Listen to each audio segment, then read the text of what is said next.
When I first met Alex, it felt like fate had intertwined our paths in the most unexpected way. We were both in our mid-20s, navigating the tumultuous waters of early adulthood. I was a marketing executive at a thriving tech company, while Alex was a passionate freelance graphic designer, pouring his heart into his art but struggling to find consistent work. From the moment we locked eyes at that coffee shop, I was captivated by his charm and the infectious laughter that seemed to come so easily to him. Our early relationship was filled with spontaneity and adventure. We would spend weekends exploring art galleries, hiking through nature trails, and indulging in late-night conversations that stretched until dawn. Alex had a way of making the mundane feel magical, and I cherished every moment with him.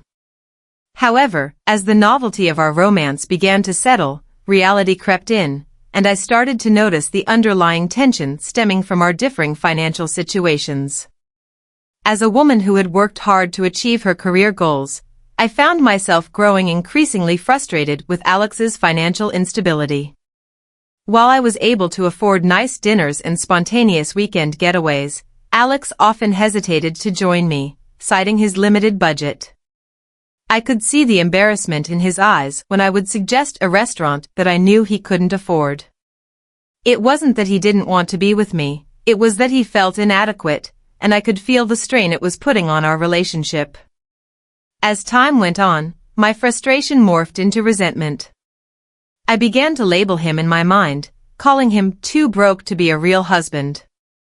It was a cruel term, one that I never voiced aloud but allowed to fester within me. I didn't realize how toxic my thoughts had become until one fateful evening, during a particularly heated discussion about our future. We were lounging on the couch, the glow of the television washing over us as we watched a romantic comedy. The characters on screen seemed to have it all together, and I couldn't help but compare our lives to theirs. I wanted stability, someone who could share the financial burdens of life with me. My frustration boiled over, and I let my feelings spill out in a moment of anger and desperation.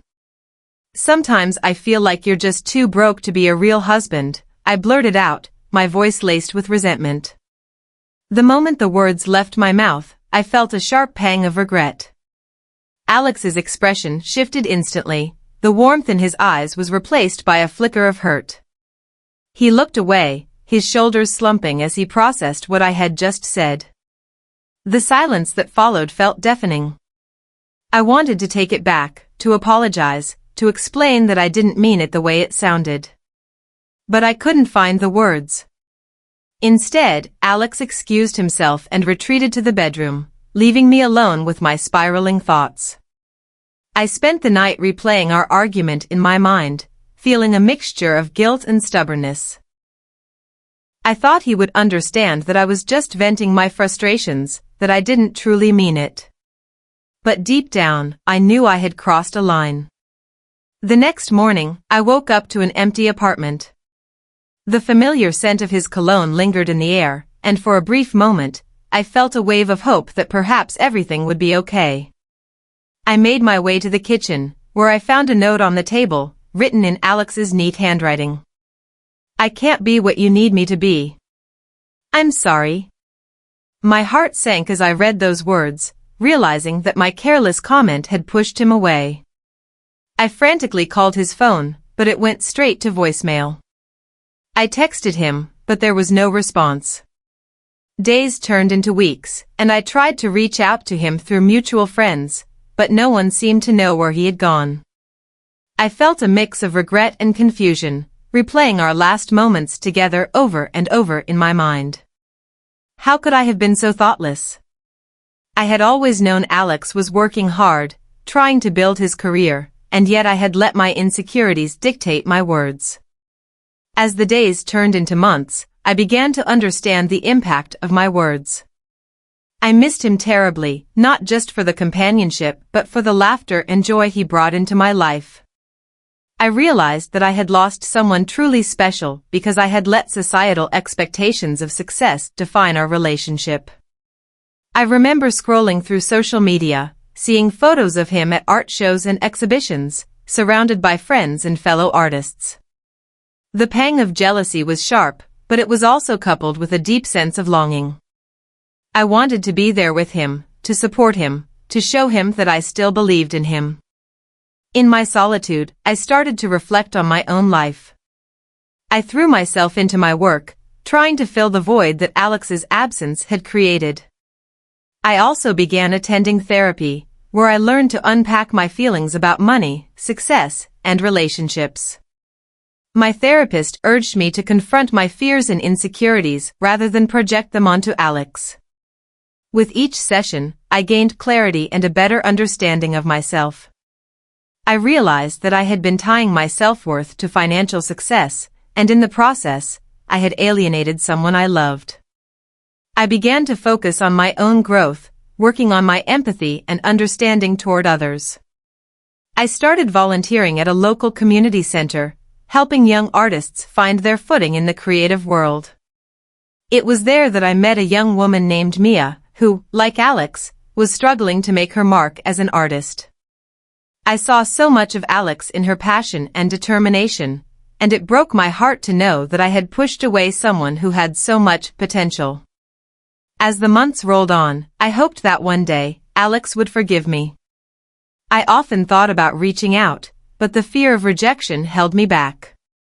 I wanted to tell him how much I had changed, how I had worked on myself and learned to appreciate the beauty of struggle and perseverance. I wanted to show him that I had learned to value love over financial stability, that I now understood the importance of supporting one another through thick and thin. One evening, as I was leaving a gallery opening, I spotted a familiar figure across the street. My heart raced as I realized it was Alex, standing there, sketchbook in hand, lost in thought. I hesitated, unsure of what to do. The fear of confronting the man I had hurt gripped me. But I took a deep breath and crossed the street, my palms sweaty as I approached him. "Alex?" I called out, my voice trembling. He looked up, and for a moment, our eyes locked. There was a mix of surprise and caution in his gaze. "Hey," he said softly, his voice barely above a whisper. "I've missed you," I admitted, my heart pounding. "I've been thinking about everything that happened. I'm so sorry for what I said. It was thoughtless and cruel, and I've been working on myself. I want to make things right." He studied me, his expression unreadable. I could see the hurt still lingering in his eyes, but there was also a flicker of hope. "I've missed you too," he finally replied. "But it's been hard. I've been trying to find my footing."